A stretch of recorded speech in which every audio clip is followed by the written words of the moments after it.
Hi everybody and welcome back to Kevin's Upfront Opinion today. Now, I haven't done any political videos for a while, but I thought I'd talk about Nigel Farage and Reform UK. Now, I'm not going to go on the bandwagon and slag him off or anything like that, because I do actually quite like Nigel Farage, but because I'm involved in other channels, specifically Borderlines Global, do check it out on YouTube and TikTok.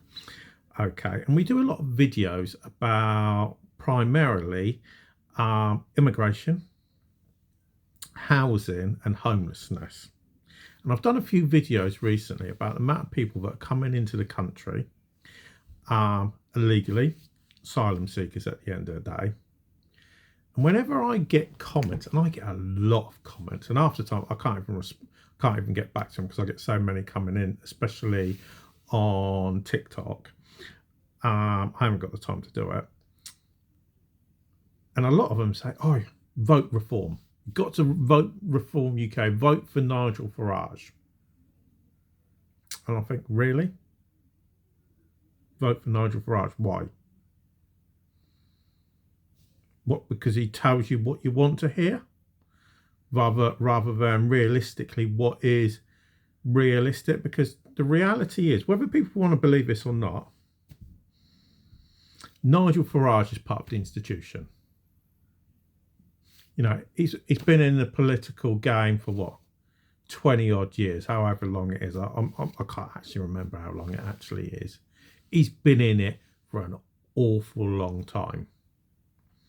So the reality is, let's say, now, the first thing you've got to say is, next election isn't due until by August 2029. So we're still looking at 4 years, potentially, before we're going to have an election. Okay, now Nigel Farage and Reform UK may be ahead in the polls at the moment, but anything can happen over the next 4 years. Absolutely anything can happen. Now, my biggest problem with Nigel Farage is he just tells everybody what they want to hear, not what is actually realistic and what he can actually achieve. Okay, so if you take, for instance, at the moment, he says that when he wins the next election in 2029, by the end of that parliament, that illegal migration will be at 0, which means we're not going to have 0 immigration until 2034, which is nearly in a decade's time. And the thing is, how's he going to do it? How's he going to do it fundamentally? The reality is he's not going to do it, because his argument is he's going to use the Australian model. So what is the Australian model? And it's quite a simple one. Okay, and the Australians don't even use the Australian models, not really, because what it basically says, because several years ago, the president or prime minister, whatever he is, in Australia, basically got so much aggro over the amount of people illegally coming into Australia. He said, if you come to Australia illegally, we will deport you, or should I say, we will have the right to deport you, and you will have no appeal process. You have no right to appeal, and you will never be welcome back again. But if you do it in a proper process, in the legal process, okay, we will go through your application, and you'll have every opportunity to come to this country like any other person, which is all well and good. So you create a legal method that people can apply for asylum to the country.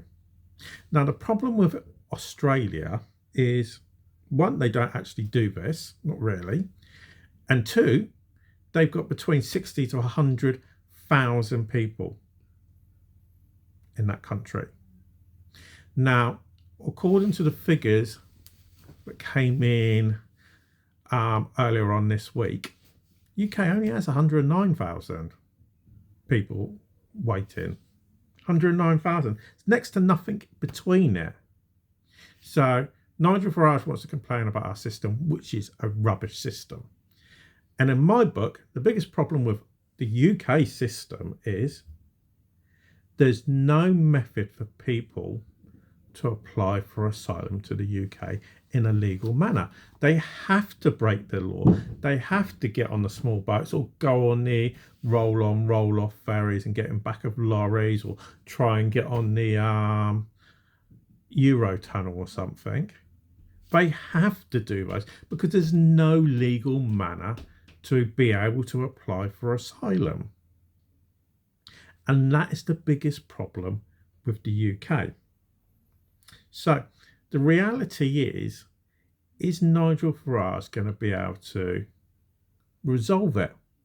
And I'm sorry, and I don't care how naive people are, he is not going to resolve this problem. He's probably not going to even win the next election anyway. It's because it's no different to what Nick Clegg did back in 2010 when he was saying, oh, we won't put up tuition fees. As soon as he gets into power with the Conservatives, what does he do? Agree to increase tuition fees. He agrees to do the cuts on benefits and all the other things that they did, but they said they wouldn't do. Because the funny thing is, when people get close to power or they get any power, they completely change. And I'm sorry, it will be no different to Nigel Farage.